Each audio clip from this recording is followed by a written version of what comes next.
Welcome back to Shots with Devin. This is Saturday afternoon at 3:30 p.m. or so, and we're enjoying having you with our show. We're doing interactive photography lessons on the radio. We're here with our co-host, Crystal. How are you, Crystal? Fine, thank you, Devin. Crystal, do you know how we're doing interactive photography lessons on the radio? How? Tell us how. Well, we tie into the website, devinshots.com. www.devinshots, DEVINSHOTS.com. Go on there, follow the links for WTBQ. You can see past episodes, and then you'll also be able to see the pictures that we just spoke about with Crystal. And shortly afterwards, you're going to see a video of this show as well. All of our shows are videotaped, which is cool. Crystal's pointing to the camera yet again. But it's handy because you can go back and listen to older shows, pick up on them, and if you're on the road and can't follow along on your computer, you can catch the show later at home. Crystal, you had a question for us you wanted to discuss. What is your question? My question was, when I go to take a picture, I can look at a scene and I can see the detail and reality of it through my own eyes. But I'm wondering more so, how can I capture that scene and that reality of the picture through a camera? That is a good question. That is a great question. Because we spoke about this a little bit on another show, but the fact is that our eyes are incredibly wide-angle lenses. Right. We can see almost 180 degrees, right? But the camera doesn't see it that way. Right. So we're seeing an entire scene, we're seeing all the aspects of it, and it creates a feel for us. Then we take a picture, and it doesn't replicate that feel. Yeah. Right? It's so funny because just this morning I read this interesting quote from a photographer. He said, "Camera and film are visually impaired. Nothing compares to the incredible eye." Unless you have bad eyes. Thanks, Crystal. Thanks for totally ruining my quote. No, that's a great quote. No, it makes so much sense, though. Right? Our eye sees much more than we can capture with the camera. So, how do we do it? Because the fact is that we can. You've seen great pictures of landscapes, right? We can do it. How do we do it? Well, if you're seeing a beautiful panorama, or you're seeing a beautiful fall foliage, or whatever it is that you're seeing that's really getting you excited, don't take a picture of the whole thing. Okay. Because you lose it. You're looking at a little 4x6, or you're looking at a little picture on the screen, and all it is just this big wide angle of nothing, basically. Right. Instead, shoot in scenes. Find different aspects of that scene that you're looking at and zoom in on it. So if I'm looking at a landscape and... Wait, explain it? Well, say you're looking at a landscape, right? You're looking at a mountain range. Right. Okay? If you take a picture of the entire mountain range, it's not going to, most likely it's not going to look like much. Right. However, if you zoom in on one of the peaks, and you center that one peak, or you frame that one peak, now you've got a scene. And you do that, you break that big, giant picture up into several scenes. Okay. Now when you're looking at the individual photographs, you're seeing aspects of that beautiful thing that you saw, and in your mind you're putting it all together. Right. Oh, this is beautiful. Oh, that's beautiful. Oh, look at those beautiful trees.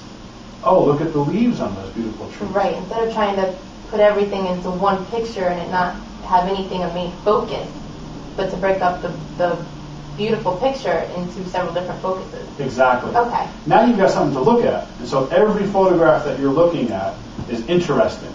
Instead of trying to get it all into one frame. Matter of fact, this past weekend, it really became evident to me, this situation. We have property in Vermont. You know, you've heard about this, yeah. Right? When am I going to get invited? Thanks, Devin. Probably never. So we were up there with some friends. And I got talking photography with my friend Chance. He likes to take pictures. He's got a pretty decent little camera there, and he was telling me how he doesn't know how to use it like everybody else in the world. Right? But he does have a sense of how to compose.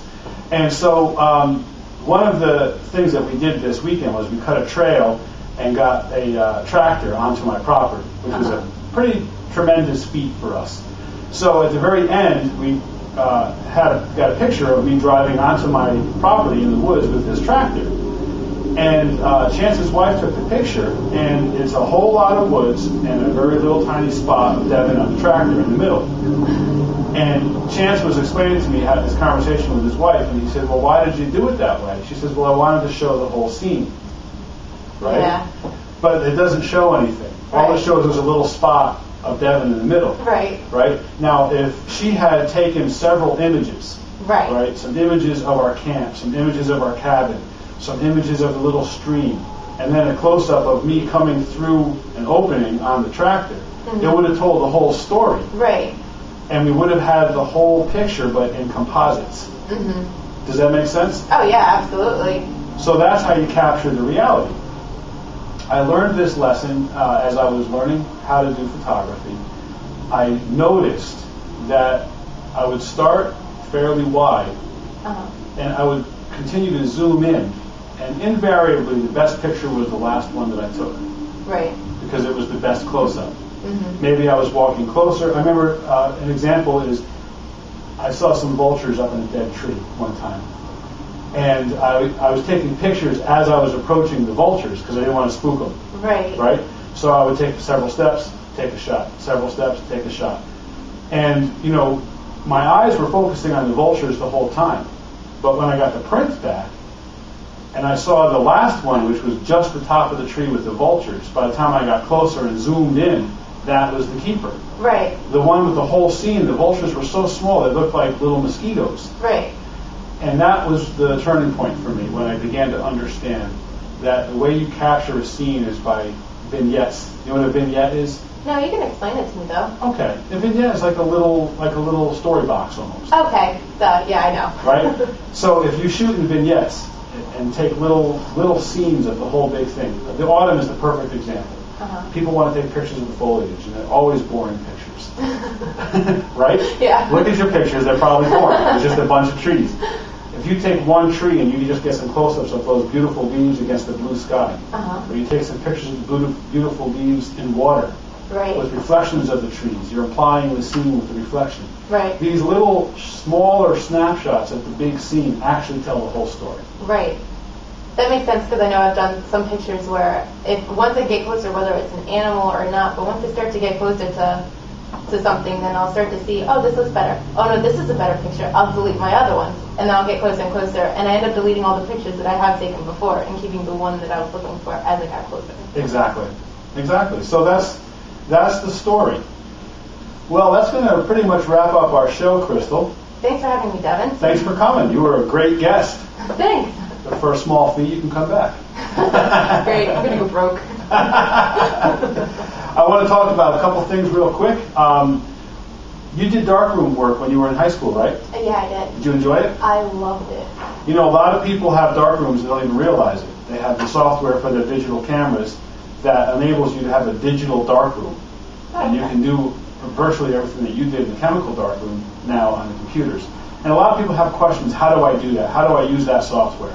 So listeners, if you have a question on how to use your image editing software, that'd be a great topic. So write in your questions, tell me what you're having a problem with, and we'll talk about how to use Photoshop or some of those types of programs.